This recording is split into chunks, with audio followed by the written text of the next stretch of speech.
Sejam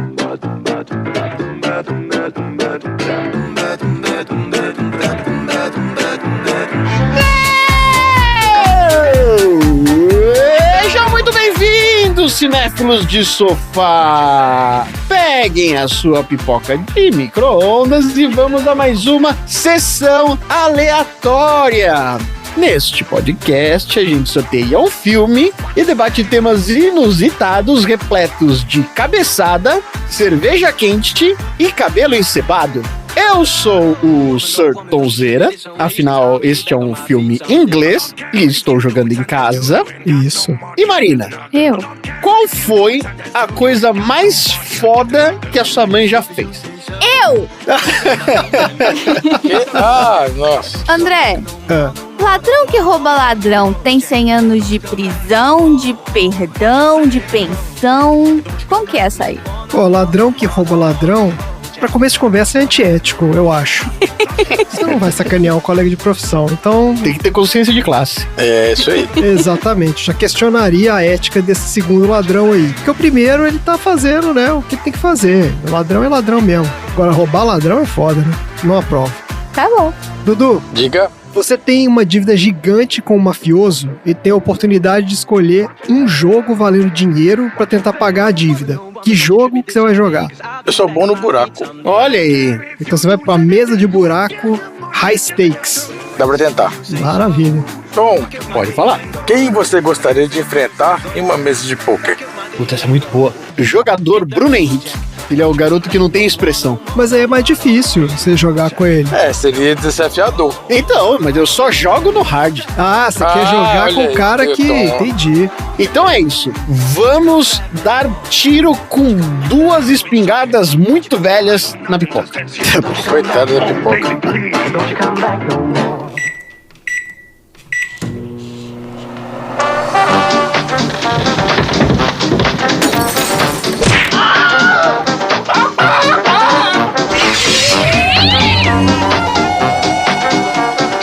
Sessão aleatória.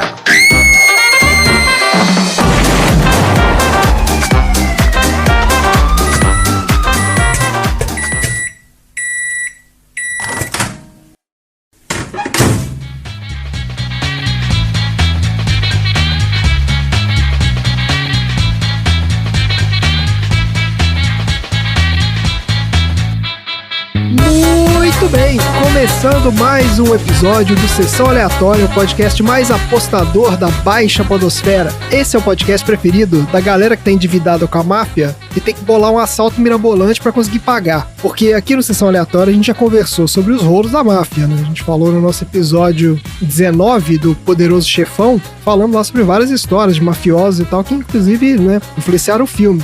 E contamos a história de um dos assaltos mais ousados de todos os tempos, no nosso episódio 10, lá do Harry Potter e a Pedra Filosofal. Então dá uma conferida lá nessas sugestões e se prepare aí, caso um dia você precise, né, descolar 500 mil libras em uma semana para pagar o seu agiota favorito. E como sempre, antes da gente chafurdar na lama do submundo com os nossos assuntos aleatórios, a gente começa a nossa conversa falando de um filme. E o filme de hoje é Jogos, Trapaças e Dois Canos Fumegantes, a estreia de um dos diretores mais originais do cinema britânico, que apresentou ao mundo um dos maiores astros do cinema de ação de todos os tempos. Esse filme foi sorteado da lista do Dudu. Então, Dudu, conta aí pra gente qual é desse filme. A minha lista é a seguinte: eram filmes com nomes estranhos que me surpreenderam.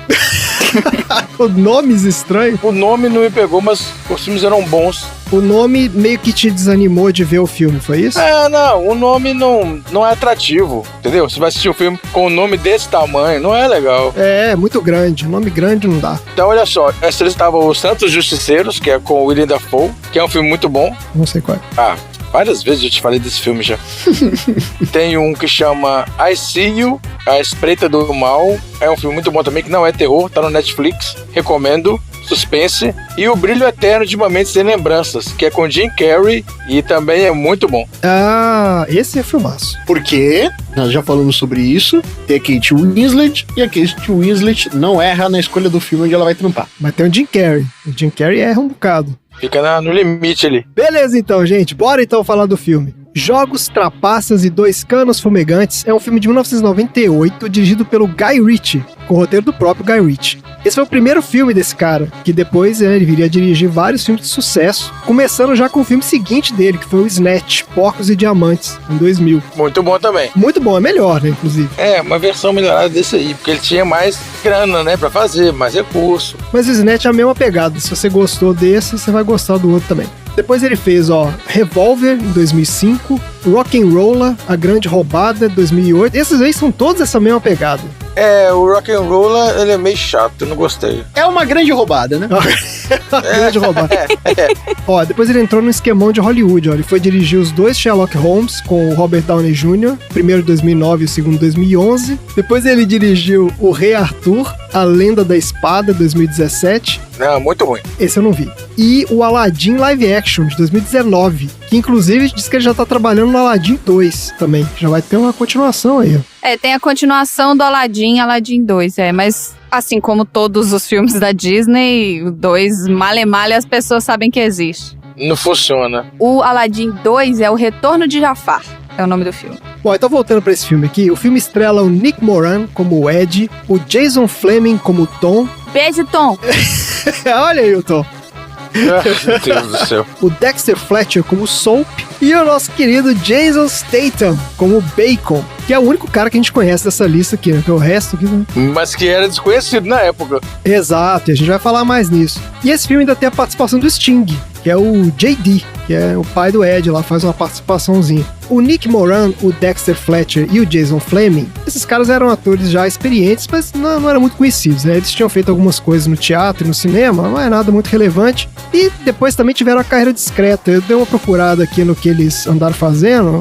Eles fizeram uns papéis secundários em alguns filmes de Hollywood no início dos anos 2000 e tal, mas nenhum decolou, não vale a pena entrar muito não. A exceção, é claro, é o Jason Statham, né? Que esse cara nem era ator, esse foi o primeiro papel dele na vida e ele acabou se tornando um dos grandes astros de ação de Hollywood. Olha só! O que ele fazia antes? Ele era modelo de publicidade. Eu vou falar mais disso quando a gente for falar dos bastidores do filme aqui. Mas assim, ele era saltador olímpico, daqueles negócios de salto, sabe como é? Salto que fica girando. Olha aí. Ah, é atleta, olha só. Ele era atleta, então ele chegou a competir, não chegou aí pra Olimpíada, óbvio, mas ele chegou a competir naquele esporte, né, quando era mais jovem. Jogou futebol e tal, o cara era bem atleta mesmo. Depois virou modelo e aí depois veio parar nesse filme aqui, a gente vai falar um pouquinho mais disso lá na frente. O filme que colocou, na verdade, tanto ele como o Guy Ritchie no mapa de Hollywood foi o filme seguinte, né, foi o Snatch, não foi esse filme aqui não. O Snatch tinha lá o Brad Pitt, o Benício Del Toro, foi um mega sucesso de público e tal. Mas é porque o Snatch é uma produção de Hollywood já. Exato, já é uma produção bem maior. Eles pegam os filmes originais e dão uma transformada, uma americanizada neles e tal.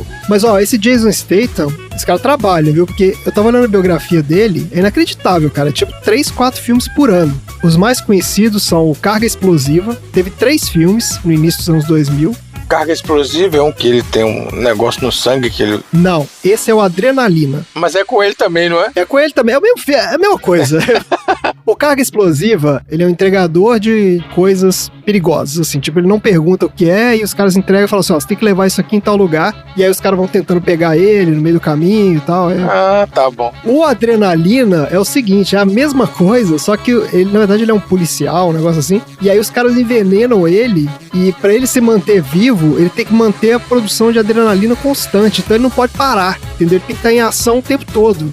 Possível. E aí depois, ele acabou entrando no elenco dos brucutus lá do Mercenários, Stallone, Jet Li, Dolph Lundgren, e depois ele entrou pra série de ação de maior sucesso de todos os tempos, que é o Velozes e Furiosos, né? Que ele participou do 6, do 7, do 8 e do 9, e ainda ganhou um spin-off, que chama Hobbs and Shaw. E outro filme legal que ele fez também foi o Mega Tubarão. O Mega Tubarão não gostei, não. É maluquice de ação de Hollywood, mas é divertido. Bom, vamos lá então falar da sinopse do IMDb do Jogos, Trapaças e Dois Canos Fumegantes. Um jogo de cartas em Londres desencadeia um confronto entre 4 amigos, plantadores de maconha, agiotas e cobradores de dívidas em uma série de eventos curiosos, tudo por algo de Maria, dinheiro e 2 pistolas antigas. Que a Maria tem a ver com isso? Não sei, cara.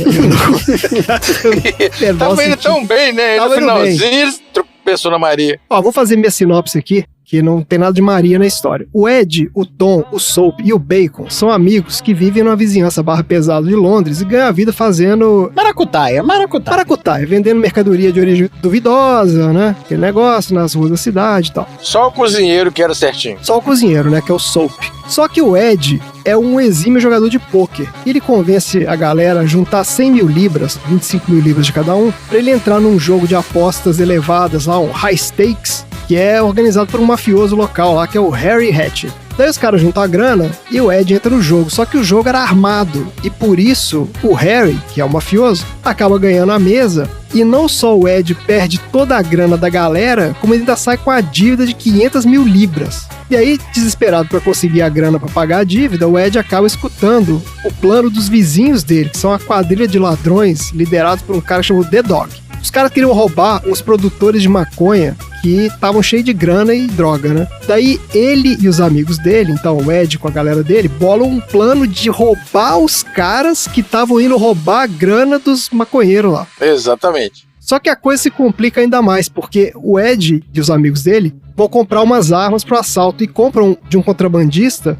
2 armas que eram, na verdade, antiguidades que tinham sido encomendadas pelo mafioso. O cara do poker que roubou lá dele. O cara do poker, exatamente, e que foram extraviados por engano. Então, assim, cara, um enrosco do caramba. E agora o Harry tá maluco atrás das armas. A situação vai ficando cada vez mais enroscada pro Ed e pros amigos dele, levando a diversos encontros, desencontros com personagens malucos e curiosos que habitam o submundo de Londres, até chegar a um desfecho completamente inusitado. E é isso o filme. Filmaço. Gosto muito. Já vou perguntar aqui pra nossa fã número 1 do gênero. Marina, o que você achou desse filme? Fala aí. Eu não sei, ele perdeu minha atenção, assim, nos primeiros 15 minutos e eu não assisti mais. Marina não consegue assistir esse tipo de filme. Detesta. Não tem jeito. Conte pra nós aí, por que você não gostou? Primeiro assim, eu gosto muito de assistir filmes, né, na língua original, mas o inglês britânico é uma coisa que me deixa um pouco confusa. Ah, isso é um problema desse filme, viu? Tem que prestar atenção, é. Você barra pesada. Mas vocês colocaram legenda, então. Aqui não tem legenda, né? Não foi legenda, a gente colocou closed caption, né, que foi tipo... Ah, tá, legenda em inglês, sim. Pelo menos, que ajuda, é. Mas mesmo assim, porque eles falam muita gíria, entendeu? E gíria muito específica e muito rápido. Então, assim, cara, é difícil, viu? Mesmo com legenda em inglês, é difícil, cara, a gente entender tudo o que acontece. E ele usa muito o lance dos sotaques, né? Então, não é o inglês que você tá acostumado a ouvir, e não é o inglês britânico também que você tá acostumado a ouvir. São, tipo, sotaques de regiões diferentes da Inglaterra e tal. É, sotaque de gueto também, né? Eles zoam entre eles mesmo no filme, né? Eles se zoam sobre isso. Tem os caras que são gregos lá, que eles falam, que usam também umas palavras em grego no meio. Então, cara, é difícil ver esse filme sem legenda, viu? Bem complicado mesmo.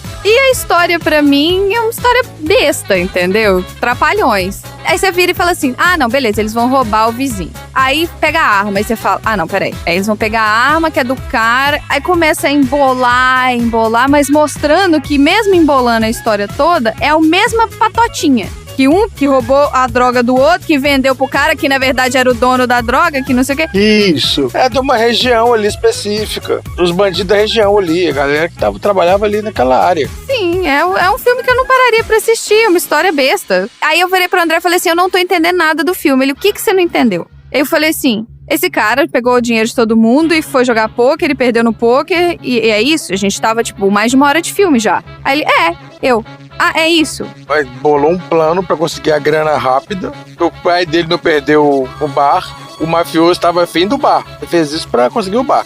E aí, morava do lado dos bandidos, escutou os bandidos falando que ia assaltar, não sei o que, falou, quando eles roubarem, eu pego eles aqui e assalto, e eles não vão nem desconfiar, porque eu tô do lado deles. Não, eu não tava nem nessa parte ainda. Tinha acabado de sair do jogo de pôquer que ele perdeu. Não, o ponto é que assim, ela tinha entendido perfeitamente o filme. A Marina achou que não tava entendendo o filme. Eu achei que não tava entendendo porque tava besta demais, entendeu? Aí eu falei, então tá aqui meu tema e obrigada. Até quarta. Esse estilo do Guy Ritchie também é um estilo bem particular, entendeu? Ele usa esse estilo de narrativa que tem assim... São várias tramas paralelas, vão se cruzando e tal. E que tem gente que gosta desse estilo. Eu gosto, eu acho legal esse estilo de narrativa. E tem gente que não gosta. Então, beleza. Tá aí pra cada um dar a sua opinião aí. Você, Tom, o que você achou? Já tinha visto? Eu adorei o filme. porque é uma casca em cima da casca, né? Então vem engenhosidade atrás de engenhosidade. Quando você acha que o filme tá pra acabar, ele não acaba. Aí tem uma outra coisa, aí dá uma injeção de ânimo no filme que acaba se tornando bastante interessante. Vai tendo várias reviravoltas, né, pelo meio do caminho. E os personagens em si, eles são todos muito interessantes, sem precisar ficar falando muito sobre eles. Então, assim, cada um tem uma personalidade bastante peculiar, a maneira como cada um se relaciona com o outro, sendo você de uma gangue ou de outra, acaba criando um certo apreço pra você ver o desenrolar dessa história, pra saber o que vai acontecer com o destino de cada um. Então eu gostei bastante do filme. Ele tem várias reviravoltas, ele tem personagens coloridos, diferentes. E a trilha sonora também muito boa. Caixa perfeitamente, muito boa, bem legal. A trilha sonora é bem legal, mas esse filme lembrou muito o episódio que a gente vê sobre o Relatos Selvagens. Eu acho que é meio que essa pegada também, sabe? De situações inusitadas, de situações, de certa forma, assim, bestas, igual a Marina tá falando. Mas que escalona, né? É, exato. É o exagero do, né, chegar no absurdo, das coincidências e tal. Então você tem que meio que, né, deixar levar ali pela história. Tipo, vai ser um monte de coincidência maluca mesmo. Tipo, a arma que o cara pegou era a arma do outro cara que, sem querer, deixou, sabe, vendeu pro cara errado e achou que não servia pra nada. Cara retardado venderam as armas, que era mais, acharam que era mais vagabundo, venderam pra dois caras que queriam enganar os caras. É isso aí, é bem legal. Cada um querendo tirar vantagem em cima do outro. Mas é isso, esse é o estilo Guy Ritchie, gente. Então, se você gostou desse filme, provavelmente você vai gostar dos outros filmes dele. Se você não gostou, você não vai gostar dos outros, porque esse cara, ele é bem daquele estilo autoral também. Exceto esses filmes Hollywood que ele foi fazer depois, que aí depois já mudou bastante, né?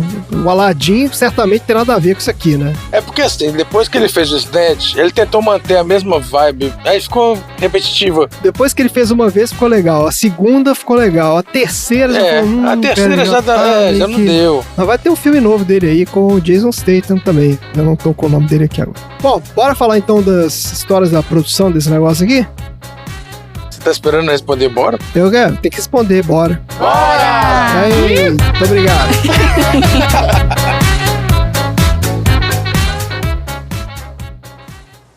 Eu vou. Você vai o quê? Vou lhe emprestar o dinheiro. Eu preciso de 250 mil. Não, você precisa de 500 mil para me acompanhar.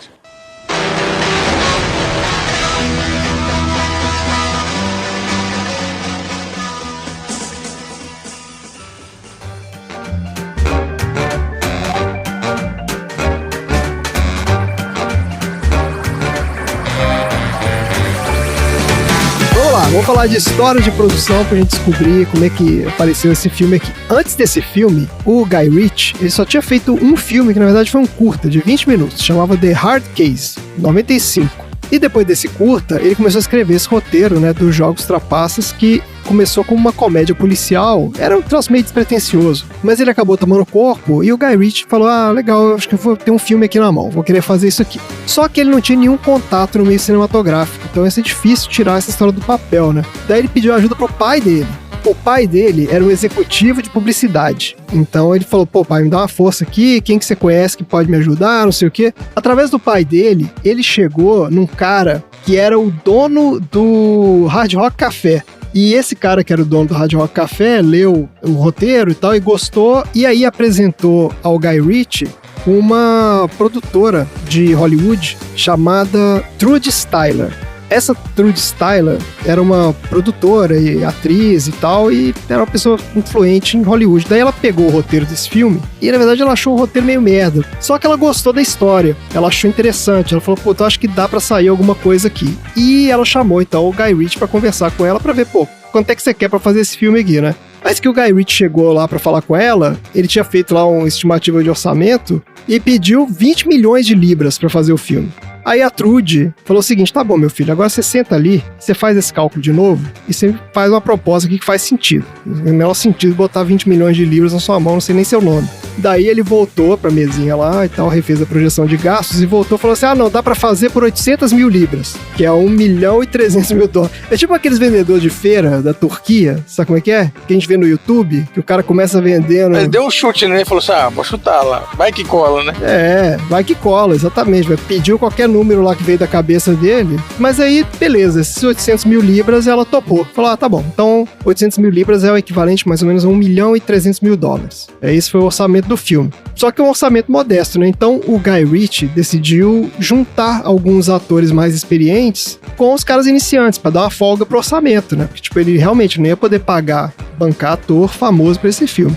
O cara que acabou se destacando dessa galera, Jason Statham. Vou falar um pouquinho da história dele aqui. Esse cara era modelo e já tinha feito várias campanhas para marcas famosas e acabou sendo escalado meio por acaso, porque durante um período ali da vida dele, ele tinha passado um perrengue e passou, né, um tempo ganhando uma grana como vendedor de rua. Então ele vendia itens de origem duvidosa. E quando o Guy Ritchie ficou sabendo dessa história, ele ficou maluco, né? Falou, pô, não, chama esse cara aqui, esse cara vai vir, vai fazer meu filme, não sei o quê. Porque ele viu no cara exatamente o que ele queria pro personagem. Daí, olha só, filme rodado, eles começaram a procurar um distribuidor nos Estados Unidos, mas não tava rolando. Daí a Trudy teve a ideia de chamar um conhecido dela para uma sessão que eles iam fazer lá pros executivos de Hollywood. Ela chamou o Tom Cruise para assistir o filme. Olha só.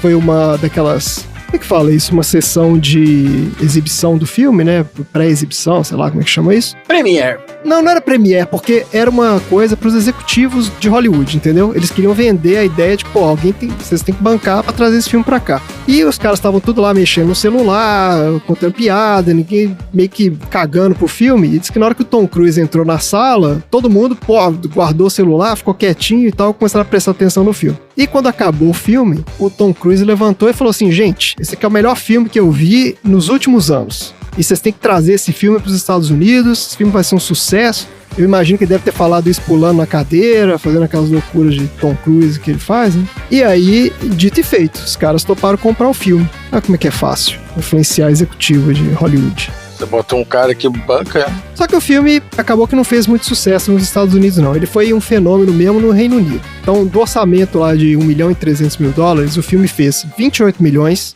Foi considerado um sucesso comercial, teve ótima recepção dos críticos, que inclusive compararam o estilo do Guy Ritchie com o do Tarantino, pela originalidade, essa história, né, das tramas que se entrelaçam. Aí, ó, eu tenho o mesmo gosto pra filme do que o Tom Cruise, tá vendo? Você achou também o melhor filme dos últimos anos, quando você viu? Quando eu vi, foi em 2000 e quanto esse filme? Esse filme foi em 98. 98, foi filmaço, velho. Fiquei louco nesse filme, muito bom. Eu vi ele várias vezes, assim, em pouquíssimo tempo. A cena que toca a música do Zoba, o grego, é muito boa, que os caras vão se matar lá. É na hora que eles estão indo pro apartamento dos caras, né? É, que vai todo mundo se confrontar lá, né? Os caras vão se confrontar. É muito legal. Esse filme acabou sendo indicado ao prêmio de melhor filme britânico no BAFTA de 1998, que é o BAFTA, é o Oscar do cinema britânico, né? Isso. E ele entrou na lista dos 100 melhores filmes britânicos de todos os tempos, da Empire Magazine. Já falamos sobre ele, já. Já falamos dessa lista? Já falamos dessa lista. Esse filme ficou na 75ª posição. Não tá muito bem colocado, não, mas tá entre os 100 melhores. Não, mas de 100 filmes, você tá doido? É muita coisa. Todo dia sai filme aí. Todo dia sai filme. Essa lista é de 2016. Eu procurei se tem uma lista mais atualizada e não tem, não. Qual é o filme britânico número 1 de todos os tempos? Vou abrir aqui agora. Lawrence da Arábia, de 62. Sim. Olha só. Sabe qual é o segundo? Filme do Monty Python, 79. É A Vida de Brian. Aí, ó, tá vendo? Com toda certeza. Essa lista é confiável. Depois tem uma porrada de filme aqui que eu não conheço. Ó, Trainspotting é o 8º. Trainspotting é um filmaço também. Transporte, tá aí. O Monty Python, o Carlos Sagrado deve estar aí por aí também. É um filme, é uma lista confiável. Exatamente. Então é isso, gente. Pra fechar essa história, eu só vou avisar aqui, agora eu vou começar a fazer esses avisos, porque o Dudu, às vezes, ele fica meio perdido. Dudu, tem uma versão do diretor desse filme aqui, hein? É mesmo? Quanto tempo que tinha o filme que você assistiu? Ah, não lembro. O filme original, ele tem 1h46 e a versão do diretor tem 2 horas de duração. Então tem 14 minutos a mais. Vou procurar. Você tem que ver, você gosta desse filme. Diz aqui que ele aprofunda mais na história dos personagens. Uhum. E é isso, desenvolve melhor um pouco do, né, o passado e tudo mais. E as relações entre eles. É bom que eu posso botar de novo, porque a Thaís dormiu.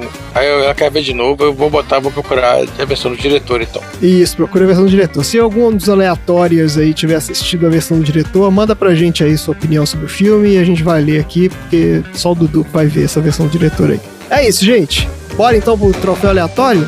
Bora.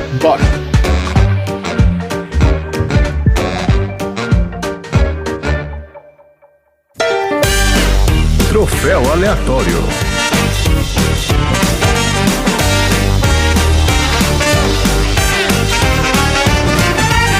Então vamos lá. Ó, ganhar o troféu aleatório é a mesma coisa que você dever 500 mil libras para um mafioso local, não ter grana pra pagar, e na hora de você chegar no escritório do cara pra implorar pela sua vida, você descobrir que o cara tá morto e tem uma maleta de dinheiro do lado dando bobeira. Isso é bom demais. Ah, o final é assim? Não, não é o assim. final. Isso não é o final. Não é o final. Isso não é o isso é final. uma parte Esse do que é filme. legal. Exato. Ainda tem mais coisa que rola depois disso. Ainda tem mais coisa. Nossa, não, beleza, tá bom. Na verdade, a cena final é muito legal. É bem legal mesmo. Ó, vamos lá então. Troféu aleatório. Marina, quem odeia o filme começa, né? Distribuindo os troféus. Eu não sabia dessa regra, não. Ah, é? Começou agora. Essa regra aí apareceu hoje. Parabéns. Conta aí, qual é o seu troféu aleatório para jogos, trapaças e 2 canos fumegantes? O meu troféu aleatório é o troféu Queiroz, de tá escondido debaixo do seu nariz. Pra menina, no sofá, no meio das roupas, lá no meio do assalto, que ela simplesmente levanta e pega a metralhadora e sai metralhando. Ela demorou muito pra levantar, porque rolou um tiroteio bem antes ali. E ela tava apagadaça. Foi muito bom isso. E o melhor de tudo é que ela, a hora que ela pega a metralhadora e sai atirando em todo mundo, ela não acerta ninguém. Ninguém, claro que não, né? Tá completamente zoada. Não, ela acertou um dos caras. Ela acertou um cara. E ela fica parada. É. Depois que ela para de atirar, ela não faz nada e toma um socão. E ela tava desacordada desde a outra cena do início, né, do filme. Ela chegou na casa dos caras. Isso. Você até esquece dela. O legal é isso. Você esquece que ela tá ali. É isso, ela ganhou o troféu Queiroz e é um troféu laranja. O troféu Queiroz é porque o Queiroz, ele tava escondido na casa dos caras e o cara não sabia. Tava do advogado do Bolsonaro e ele não sabia. Você vê que coincidência? Não é parasita, ele tava realmente escondido na casa do cara. Ele tava camuflado no sofá do cara. É isso. Tá bom, Dudu, fala aí então, você que é o grande fã do filme, qual é o seu troféu aleatório? O meu troféu é o não é possível que não tinha ninguém melhor pra fazer o serviço. Vai pro capanga do Harry Machado que contratou os ladrões retardados. Nossa, cara, é verdade. Na contratação, ele já viu que os caras eram retardados. O cara é um péssimo recrutador, né? Os caras não conseguiam responder o que ele tava perguntando, não conseguiam entender o que eles tinham que roubar. E o cara mesmo assim contratou. Esse meu. Aí os caras conseguiram, né? Roubaram o negócio. Conseguiram, inacreditavelmente também. Deu sorte, né? Porque tomou um tiro, o cara tomou um tiro no cabelo, não na cabeça, né? Exato. Essa foi boa demais. E aí, Tom, qual é o seu troféu aleatório pro Jogos Trapaças e 2 Canos Fumegantes? O meu troféu, eu pito muito. Eu pito muito? Vocês nunca viram esse vídeo? Não. É um vídeo de um cara em Foz do Iguaçu e aí a polícia para o carro do cara com todo o carro cheio de cigarro clandestino. Aí ele falou, e o que você vai fazer com isso? Eu vou fumar. Você vai fumar tudo isso de cigarro? Aí ele fala, eu pito muito, né? O acusado afirmou que todo o cigarro era para consumo próprio. Já compra uma vez só, né? Pra não tá indo uma vez. Eu peguei e falei, vou consumir que, pra acabar aí, ó. Já acaba com a vida de uma vez. É pro consumo. Você não pita, não? Não. Que bom, mas eu pito. Eu pito muito. Tá, mas e se você fosse fumar tudo? Quanto tempo? Mas eu não sei não, né? Pro resto da vida, né? Tá certo. E o melhor é a cara de pau do cara dele falar que ele vai fumar tudo isso sozinho. Claro, parece que ele fugiu, capotou o carro estourou o pneu. Tá merda. Esse vídeo dá nome pro moço que leva um tiro no pé e não grita. Ah, eu? É verdade. É. Na mesma cena, aquele cara que tem problema em tentar entender por que existe a gaiola. Ah, é verdade, o portão, né? É o que tava mais lesado ali na maconha. É verdade, demorou a sentir, né? Depois que ele tava sentindo a dor. Isso, ele toma um tiro e nada acontece. Ele fica lá estiradão no chão. Aí... Mas não é que ele tava desmaiado naquela hora? Que ele tomou tiro? Mas ele não acorda quando ele toma um tiro no pé?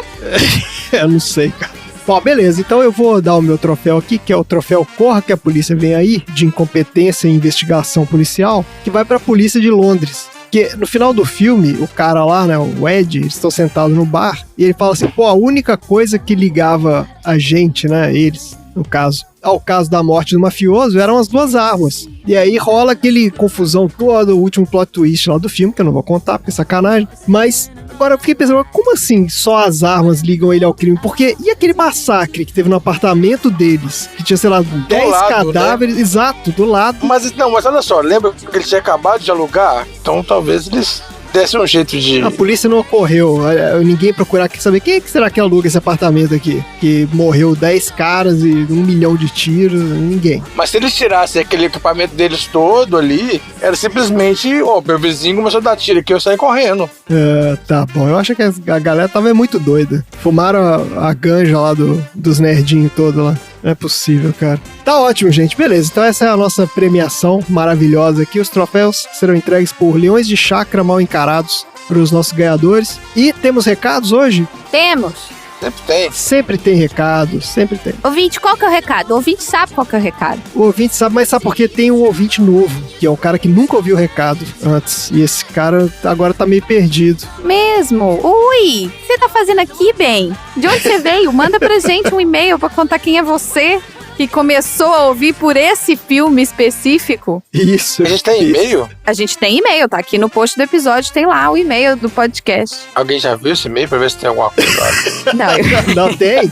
Volta e meia aparece coisa lá no e-mail. eu acompanho o e-mail, tá no meu celular. Tá. Então, você que acabou de chegar aqui, você sabia que você pode se tornar um aleatório oficial? Para você se tornar um aleatório oficial, a gente tem um baldinho de pipoca onde você coloca o seu filme lá e a gente sorteia os filmes. Então, a cada vez que a gente sorteia um filme, a gente, junto com esse filme que a gente vai fazer um episódio sobre ele, nasce um aleatório. Brota um aleatório. Brota um Maravilhoso. aleatório. Exato. Quando você se torna um aleatório, além de fazer parte desse seleto grupo de pessoas que é controlado por uma planilha de tanta gente que tem, Excelentíssimo. você também tem acesso ao grupo no Telegram dos aleatórios. Aí sim, isso é um prêmio. Tudo que a gente tá falando durante a gravação, a gente começa a jogar alguns teasers nesse grupo. Você não vai entender nada que tá acontecendo, normalmente não é no dia que a gente lança o episódio, mas lá na frente, quando você começar a ouvir o episódio, se você voltar no grupo, você vai conseguir acompanhar visualmente e você vai entender o porquê, qual que é a conexão entre todas essas imagens que foram mandadas no mesmo dia.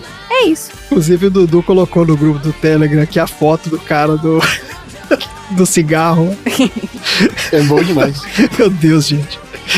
É muito cigarro. Tem o vídeo do Faz cara aqui. sentido, né? é muito cigarro. Tá ótimo. Ai, gente. Beleza, então. Muito bom. Bora então pros assuntos aleatórios.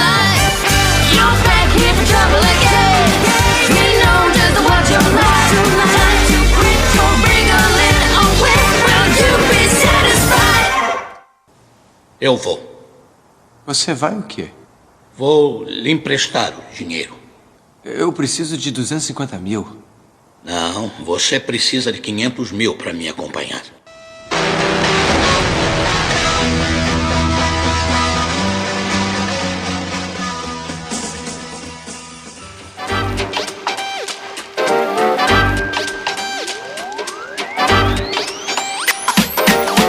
Então, gente, bora para os assuntos aleatórios, que são o prato principal do nosso podcast. Mas nesse filme aqui, não pode ser outra coisa, né? Um fish and chips acompanhado do que? Uma Guinness. O que você toma com fish and chips? Uma pint. Isso, uma pint de Guinness. Maravilha. Marina, vamos começar com você. Hoje é de sua homenagem esse episódio. Eu tô vendo. Tem que tirar o foco de mim quando é um episódio que eu não assisti o filme. Não, você assistiu o filme, sim. Você só não viu o final. Eu só não gostei, mas até aí tá tudo bem. Você fica chateada quando o filme você não gosta. Isso que eu acho porque engraçado. eu não tenho o que falar, entendeu? Pois é, não, mano. Quando eu não gosto do filme, eu meto pau e zoando. Assim. Não, mas eu não consegui nem assistir suficiente pra falar o que eu não gostei, entendeu? Quando ela não gosta do filme, ela não consegue assistir. Esse aqui é o negócio. Eu vou fazer outra coisa. Ela perde totalmente. Mas levanta e sai fora? Não, primeiro começa a mexer no celular de 5 em 5 minutos, aí eu já vi e não tá gostando. Tá mexendo demais. Aí começa a estar com fome, aí vai, pega no seu coisa comer, aí volta. Aí ela fala assim, quando ela levanta, eu paro o filme, ela fala assim, não precisa parar não, pode deixar. Não precisa parar não, Tipo assim, Pode deixar essa bosta aí, que vai acabar logo, né? Tipo isso. Vai acabar logo. Eu não entendi. Agora é o meu tema ou eu sou o tema? Só pra eu entender. Não, é o seu tema. Vamos lá. O meu assunto aleatório da semana são ladrões que roubam ladrões. Será que eles têm 100 anos de perdões? Pessoal antiético, hein? Opa. Vamos lá, ladrão que rouba ladrão. O cara da vacina lá, que tentou dar o golpe da vacina, ele é um ladrão que rouba ladrão? Porque ele tava roubando dos caras do ministério, que também são filhos da puta, né? Se você quer saber o que tá acontecendo na CPI, eu indico um podcast muito bom que é o Criticast. Olha aí, o Criticast. Tem que escutar. Vai escutar o Criticast que vocês vão receber pérolas e pontos de vistas peculiares sobre a CPI. A frase "ladrão que rouba ladrão tem 100 anos de perdão", ela é um provérbio muito popular e foi dita pela primeira vez como uma desculpa pelo pirata e corsário inglês Francis Drake. Tem registro disso? Olha só que loucura. Inacreditável. É. Sim. Depois de alegar que roubava apenas outros ladrões, ele recebeu o honroso título de Sir, como o nosso querido Sir Tonzeira aqui. Olha só! Esse título foi concedido diferentemente do Tom, e assim como a gente já explicou no episódio de Enola Holmes, ele recebeu o título concedido diretamente pela Rainha Elizabeth I, que foi conhecida, né, por Isabel, a Rainha Virgem. Mas é que ele era corsário, né? Corsários eram os mercenários que os caras pagavam no governo. Mas como que é a frase em inglês? Não sei. O negócio é o seguinte, a desculpex da rainha pra dar o título de Sir pra ele é que ele roubava de ladrões e ele trazia todos os bens pra Inglaterra. Então ele fazia a economia girar na Inglaterra, entendeu? Com as coisas que ele roubava. E aí virou Sir. O cara fazia a economia girar. Aí ele abriu uma lojinha chamada British Museum. Isso, onde eles colocam todas as coisinhas roubadas, né? Que vêm de vários lugares aí. É isso aí. Mas esse negócio do corsário, não sei se você vai falar disso, Marina. Não. Isso aqui é uma curiosidade aqui, porque eu assisti um documentário recentemente. Os corsários, eles eram mercenários que tinham uma carta do governo inglês, da rainha, nossa queridíssima lá, Elizabeth, permitindo os caras assaltarem qualquer navio que vinha das rotas lá de ouro, tempero, qualquer merda assim. Então era literalmente isso aí, era o ladrão que rouba ladrão, porque os caras, né, iam lá nesses países e saqueavam tudo, francês, inglês ou espanhol, seja o que for, e esses corsários iam lá e tomavam tudo dos navios dos caras. Que é a época do Piratas do Caribe aí, ó. Olha só. Eles eram o James Bond do assalto? Não, eles eram era pior do que o James Bond do assalto, porque eles eram bandidos mesmo. Eles ganhavam essa carta lá do tipo, tá bom, você pode bandidar, só não pode roubar barco inglês. Mas em qualquer outro país você pode assaltar o barco, entendeu? Esse é o negócio. Então, licença para roubar. Licença para roubar tudo que é dos outros. Tá bom. O Francis Drake, o Sir Francis Drake, morreu de desinteria aos 56 anos. Nossa, que morte, mano. É, então, mas né, a gente tá falando de 500 anos atrás. E eu quero trazer algumas histórias de ladrões que roubaram ladrões, pra gente ver se esse ditado bate. Vamos lá. Homem tem carro furtado enquanto realiza assalto. Não. Mas excelente. Vai ser daqueles. Isso aconteceu na cidade de Kennewick, no estado de Washington, nos Estados Unidos. Esse homem teve o carro furtado enquanto realizava um assalto em uma loja. Agora vamos lá, é difícil porque é muito ladrão na história. O ladrão original e dono do veículo é o William, de 42 anos. Ele reportou o roubo do carro à polícia no domingo. Aí a polícia foi rever as câmeras de segurança da região. Os agentes de segurança viram que ele deixou o carro naquele lugar que ele foi roubado para cometer um assalto. Era um carro 92, era uma caminhonete 92 vermelha, foi roubada por um homem que passou pelo estacionamento em uma bicicleta. Ele viu que a chave foi deixada no banco, aí ele pegou a bicicleta, colocou a bicicleta na caçamba do carro, entrou, ligou o carro e puf, foi embora. O desenrolar da sequência foi compartilhada pela polícia de Kennewick no Facebook. E as imagens mostram que o primeiro ladrão, o William, ele joga um objeto no veículo tentando acertar o ladrão quando percebe que o carro está sendo roubado. No fim, o resultado foi duplamente negativo para ele, porque ele ficou sem o carro e 2, ele foi preso por tentativa de roubo, porque ele não conseguiu completar o roubo, porque ele viu que o carro dele estava sendo roubado e ele saiu correndo para ver o carro. Ah, porque ele não conseguiu nem completar o roubo dele. Já o ladrão que levou a picape ainda não foi encontrado. Quando você falou que ele teve o carro furtado, eu não tinha entendido que o cara levou o carro dele. Eu achei que tinham, arrombado o carro e, sei lá, pegaram alguma coisa que tinha dentro. Não, o cara levou o carro embora durante o assalto. Pois é. Maluquice. O segundo caso ocorreu há 1 ano e teve início por volta das 9 da manhã, quando um homem invadiu uma residência e dela levou 2 aparelhos de TV, 1 aparelho de som e alguns alimentos. Ele embrulhou tudo num lençol, bem Chaves, né? Mais seu Madruga do que Chaves, na verdade, porque ele não usou cabo de vassoura. E ele passou a circular a pé pelo bairro e até parar na frente de uma revenda de carro usado para descansar. Nessa hora que ele sentou, tinha um banco, ele sentou, botou as coisas no chão, 2 homens a bordo de um veículo estacionaram na frente dele, com uma arma na mão, roubaram todos os pertences dele e fugiram. Os pertences dele, que era o roubo que ele tinha feito. Isso! Quando ele deve ter botado no chão, deve ter aparecido o que era. Aí, o primeiro ladrão que roubou as coisas, ele se assustou com a situação e foi embora caminhando. As câmeras de monitoramento da polícia militar captaram toda essa movimentação. Ele chegando, sentando, o outro carro parando e ele sendo roubado. E aí, todo mundo foi preso. Todo mundo? Todos eles? Todo mundo. O primeiro ladrão e os ladrões que levaram o produto do primeiro roubo. Isso foi parar, inclusive, na justiça, né? E os homens que abordaram o réu na rua, os segundos ladrões, é difícil de contar essa história. Escrever essa pauta aqui foi um oi, eu já entendi que eu não escrevi direito também. Eles disseram que viram que ele havia furtado e era uma casa de parentes deles. E por isso que eles estavam roubando de volta. Ah, eles queriam devolver as coisas. Essa que é a desculpa. Não, calma. Mas aí em outro depoimento, essa versão mudou. Eles falaram que eles se apropriaram desses bens que carregava no lençol porque esse cara, o ladrão primeiro, devia dinheiro pra eles. Mas o primeiro réu, né, o primeiro ladrão, negou conhecer os 2 ladrões que roubaram ele. O primeiro ladrão, ele teve uma pena de 2 anos e 4 meses em regime fechado e 12 dias multa. Eu não sei o que é dias multa, tá, gente? Já os 2 homens que o atacaram na rua foram condenados a 2 anos e 4 meses e 11 dias multa. Só 1 dia multa a menos. Tá bom. E a mais 2 anos em regime aberto. Então eles têm 2 anos e 4 meses em semiaberto e 2 anos em regime aberto. Ah, então eles tiveram uma pena maior do que a do primeiro cara? Sim. Mas, porra, qual é a lógica? Talvez porque, não sei, não fala nada aqui. Porque eles estavam armados. Ah, Foi furto, né, o primeiro, não foi roubo. Sei lá. deve ser isso. Um é furto e o outro foi assalto à mão armada e aí a pena é diferente. Deve ser isso. Enfim, isso foi no Brasil, tá? Esse caso aqui foi no Brasil. Esse terceiro caso aqui, eu confesso que eu só achei ele em um lugar. Não tem nenhuma outra matéria falando sobre ele. E ele é muito bizarro pra ser verdade. Então eu vou contar como uma anedota. Tá bom. Não usem no Enem. Era um relato de uma pessoa que era conhecida no meio marginal como Bagulhinho. Então esse é um relato do Bagulhinho. O Bagulhinho, usando uma arma de fogo, intimidou um condutor e roubou o veículo. Aí ele já tinha um plano na cabeça dele. O plano era, ele ia roubar esse veículo e logo em seguida ele ia estacionar em frente a uma farmácia. E na farmácia, usando a mesma arma que ele usou para roubar o carro, ele ameaçaria os clientes e o proprietário, que no caso, quando aconteceu isso, ele foi obrigado a lhe entregar todo o dinheiro que tinha no caixa. Então até aí deu certo. Roubou o carro, check. Parou na farmácia, check. Dinheiro do caixa, check.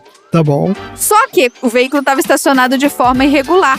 E aí ele saindo com o dinheiro, ele percebeu que tinha uma pessoa dentro do carro dele. E na hora que ele gritou, a pessoa ligou o carro e saiu cantando pneu. Com o saco plástico nas mãos, contendo todo o dinheiro e sem ter como fugir, ele olhou de um lado pro outro e saiu andando. E um trombadinha passou e levou o saco plástico da mão dele. Ah, não. Coitado do Bagulhinho. É o relato do Bagulhinho. Ô, dó. Após ser vítima por 2 vezes, ele foi na delegacia da polícia. Ah, excelente. A cidade tá muito violenta. Palhaçada, E é. na delegacia, ele narrou todo o ocorrido aos policiais. Mas eu gostaria de abrir aspas de acordo com essa fofoca, que eu não sei se ela procede ou não procede. Ele disse que, abre aspas,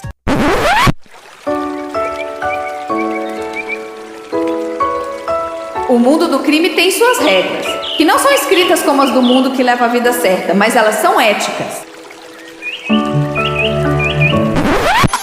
Aí, Quer eu tô dizer- falando, cantei essa bola já. Existe ética pra tudo. Pois é, ué. Quer dizer, passa de boca em boca e quem convive com a delinquência tem que respeitar. Assim, pela lei do crime, aquele carro é meu porque eu roubei.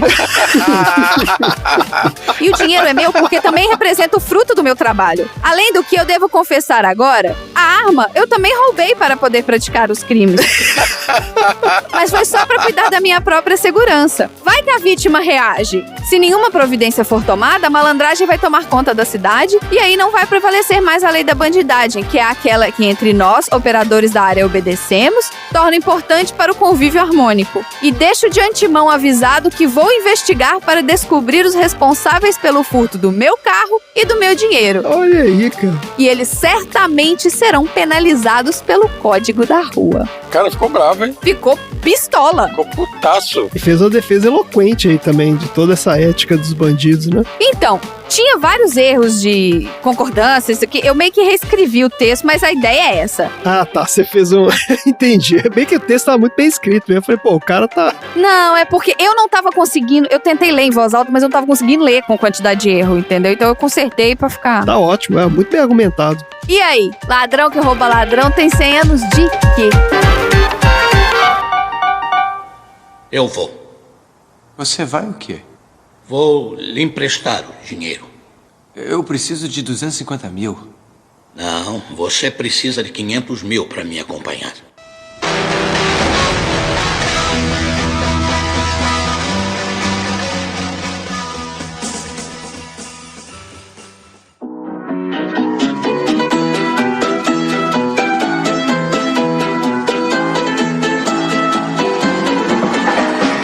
Vamos lá, gente. Próximo assunto aleatório. Dudu, fala aí. Como a gente tem o Ed, que é um exímio jogador de pôquer, eu selecionei aqui as melhores jogadoras de pôquer do mundo. Olha aí. Excelente. Vamos lá. A americana Vanessa Selbitz é a jogadora mais bem sucedida. Ela ganhou mais de 9 milhões de dólares em prêmios, em dinheiro, em torneios, em eventos como o Partouche Poker Tour, o NAPT e braceletes do World Series of Poker. Braceletes? Olha só, o World Series ele dá braceletes como prêmio. Ué. É tipo, sei lá, o cara do NFL não ganhou anel. No poker a pessoa ganha braceletes, ela tem 2. Tá bom, 2 braços.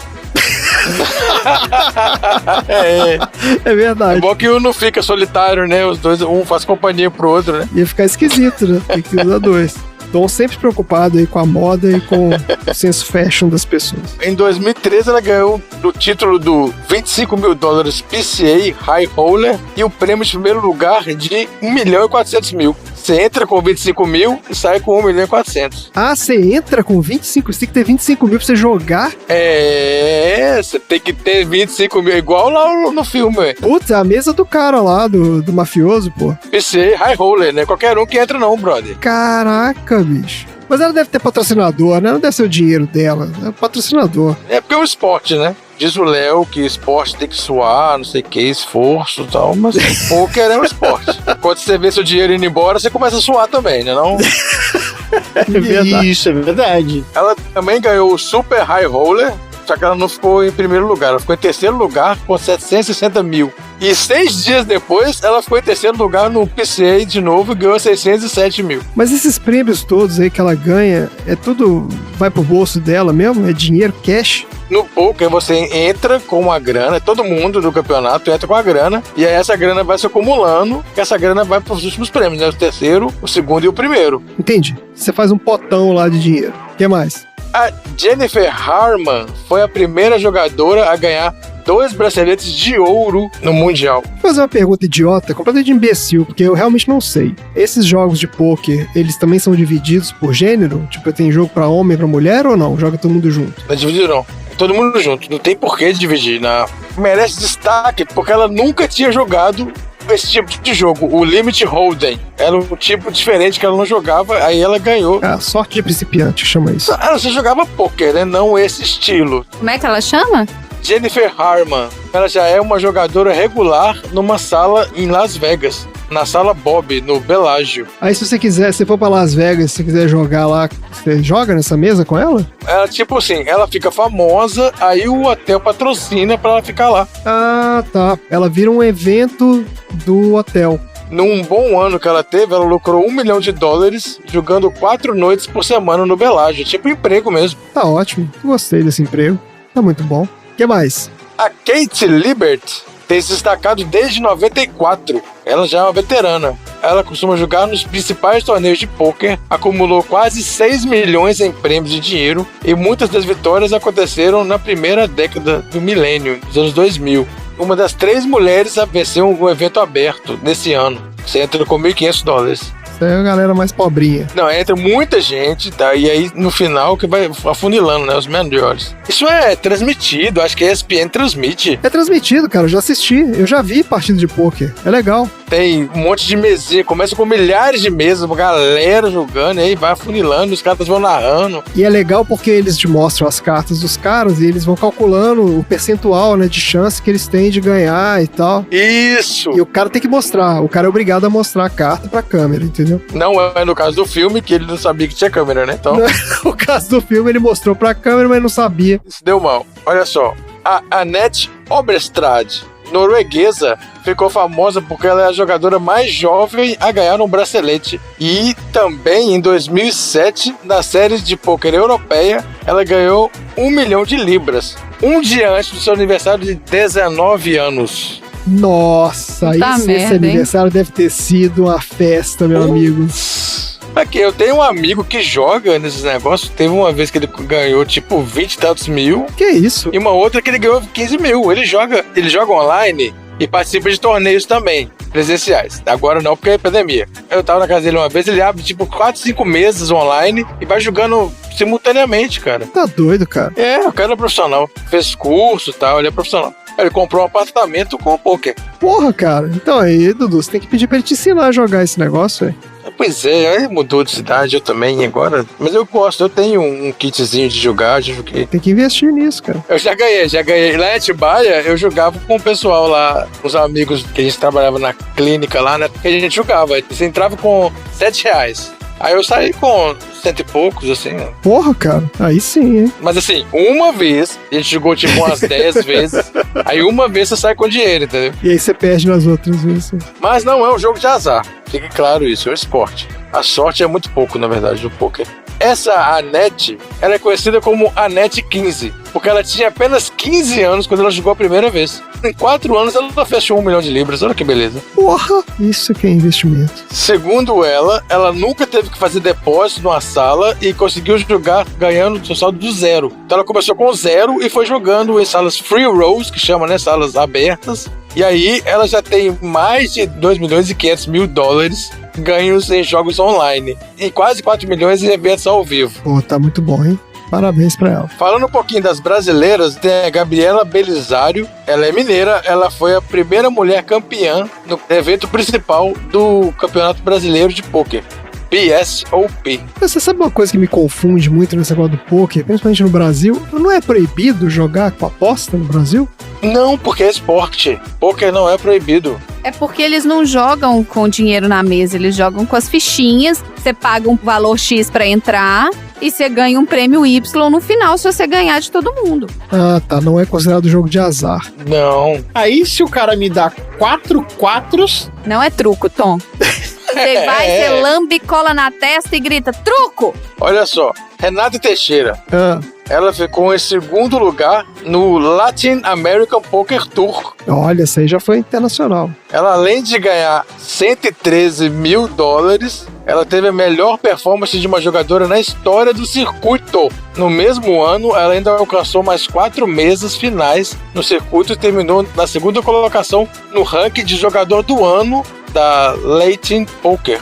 Renatinha. Tem os vídeos dela aqui de ensinando a jogar poker, hein? Mulheres aí, ó. É, rapelando o dinheiro do pessoal todo.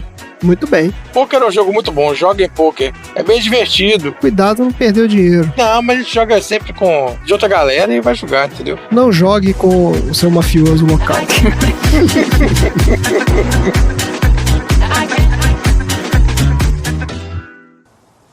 Eu vou.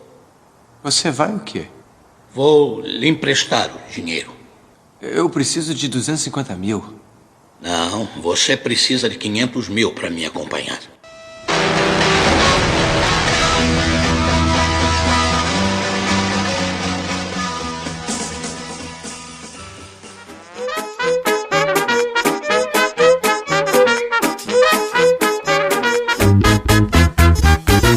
Vamos lá, Tom, qual é o assunto aleatório da semana? no filme Jogos Trapaças e Dois Canos Fumegantes, a gente tem o personagem Big Chris, que é o pai de um menino barra pesada chamada Little Chris. Você vai falar de Todo Mundo Odeia o Chris. Pô, seria maravilhoso. E aí, eu estava muito pensando sobre esse tema e vim aqui com o meu absolutamente nenhum lugar de fala, compartilhar algumas experiências com vocês que também não tem nenhum lugar de fala para me criticar, Tá bom, então. para falar sobre hábitos que vocês, pais barra pesadas, podem ensinar para os seus filhos se tornarem barra pesadas. Que assunto maravilhoso. Isso aí. Você tá dando dicas, é isso? Sempre, eu tô sempre aqui dando dicas. Tem nome esse quadro? Tonzeira recomenda. Ou Tonzeira indica dicas. Tem o Super Nene do Tonzeira. Olha, Super Nenezeira. Neste sábado, eles chamaram Vem ajudar a gente. Só você pode ajudar meu pai. Super Nani. Zera. Essas dicas, na verdade, elas não foram construídas por mim, elas foram construídas pela Judy Guess. quem é Judy Guess? Eu não sei. Mas é porque a gente tem que adivinhar, pessoa né? Judy Guess. Guess who, né? Nossa, Judy Guess. Quem que é? Guess Judy who. Guess. Guess who. Vamos lá. Piada pronta. Excelente. Um hábito importante é o hábito do pai valorizar a própria experiência de vida. Muitas vezes, o pai chama as crianças ou interage com as crianças apenas pelo meio eletrônico e não se dá a oportunidade de viver o mundo lá fora e de aproveitar novas aventuras. Isso me leva a uma dica que, se você enfiar o tablet na cara da criança o tempo todo, que memória boa ela vai construir? Isso é um grande lema da paternidade moderna. Quanto de tablet seu filho vai consumir? Então, se você quer ter um filho barra pesada, já acostuma ele com, desde logo cedo, ir pra rua, brincar em pina-pipa e carrinho de rolimã. O segundo é você, enquanto pai, gaste cada vez mais tempo com atividades que você gosta. Por quê? Pra bom ou pra mal, todas as vezes em que você pratica alguma coisa do qual você se interessa mais, você cada vez mais está levando a sua criança também a se divertir em conjunto. Um outro hábito muito importante é a possibilidade que você tem de rir de si próprio na frente das crianças. Toda vez que você constrói um estereótipo de que os adultos são pessoas que sabem todas as respostas e têm absoluta segurança sobre as decisões que toma, acaba criando uma sensação de insegurança e incerteza na vida das suas crianças. Portanto, se você demonstra suas fragilidades, é muito mais capaz de que a criança se identifique com você e também com a própria vida que ela leva. A criança ela vai aprender a lidar com uma falha também. Ó. Exato, com a frustração, com a incerteza, com a insegurança, de uma maneira mais natural do que se você ficar achando aí que você tem resposta para tudo. Não, isso é errado. Um hábito que para mim é muitíssimo relevante. Escolha o otimismo como se fosse a sua lente de contato. Na vida, tudo é método. E se você puder observar todas as coisas com um copo meio cheio ao invés de mais vazio, o que você tem a perder? Mas tem o negócio da frustração. Você tá sempre achando que vai estar tudo certo, não sei o quê. Mas é muito melhor que você viva de uma maneira esperançosa, acreditando que tudo dá certo, do que passar o tempo todo achando que vai estar tudo dando uma merda, pra quando as coisas dão certo, você falar, que bom que deu certo. Acho que não é também, né? Você não é você criar um mundo de fantasia, é você... tem um meio termo. É você ser otimista, não é ser otário. Exato. Porque se você for otário, você não cria uma criança barra pesada. Tá bom.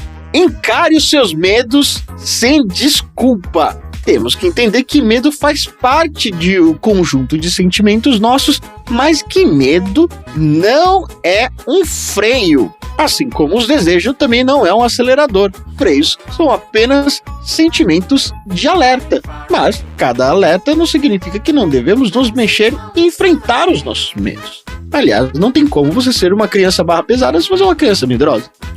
Seja criativo. E isso é muito importante, principalmente na infância. Quanto mais recursivo a criança é, mais barra pesada ela pode ser quando ela perfura o estômago de uma outra criança com um estilete. Que isso? Que isso? Que isso, gente?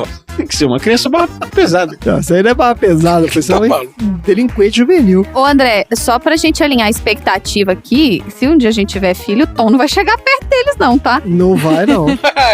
Mas é a dica de pai. Entendi. Como Tá. tio Tonzeira é diferente. Tá tranquilo. Não, aí é outro código e isso fica para outro post. Porra, pelo amor de Deus, né? Viva um estilo de vida saudável. Sempre balanceie todas as práticas que você tem de saúde, de alimentação, de atividades físicas. Obviamente que você não precisa seguir uma cartilha bastante restrita das coisas que você precisa fazer, mas sempre tenha em mente que ser saudável é muito melhor do que não ser. Eu mandei a foto da criança barra pesada. Nossa senhora. Tenha objetivos e saiba identificar oportunidades.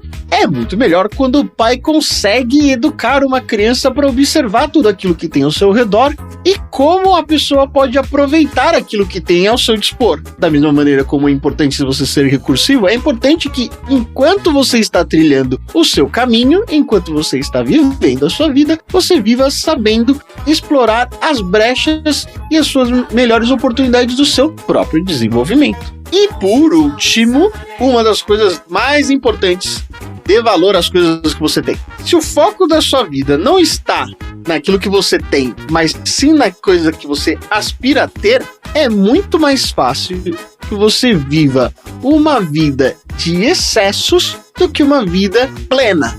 O que isso significa, Tonzeira? Você foi muito profundo. Eu sei. Se o objetivo da sua vida é sempre buscar aquilo que se deseja, e a partir do momento que se tem aquilo que se deseja, a sua vida passa a ser procurar a próxima coisa a se desejar. Isso acaba se tornando uma fonte infinita de sempre se sentir incompleto. Insatisfeito. É, frustração. Mas todas as vezes em que você consegue observar e usufruir das coisas que você tem, é muito mais fácil de que você se sinta muito mais completo do que se você ficar numa busca incessante de completar com coisas ou com sentimentos ou com experiências que parecem não ter fim. E é isso. Olha só, que mensagem bonita, então. Uma mensagem de esperança para os filhos barra pesada, dos pais barra pesada. Tá ótimo então, gente. É isso, né? O que a gente aprendeu hoje? Eu aprendi que o Tom vai ter que ficar social distance com os meus filhos. Vai ver só no Zoom, uma vez por ano. Parabéns. E quando tiver pessoalmente tem que estar de máscara e a 2 metros. Tá certo. Eu aprendi que o código de ética dos ladrões tem que ser respeitado. É verdade. E eu aprendi que dá pra você ganhar bastante dinheiro sentado com umas cartinhas na mão. Olha aí, quem diria. Eita. Então é isso. Chega por hoje. Fala tchau, gente. Tchau!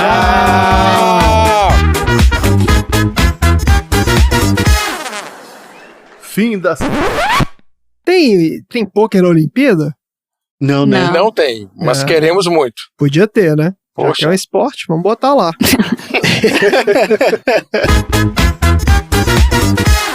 Fim da sessão.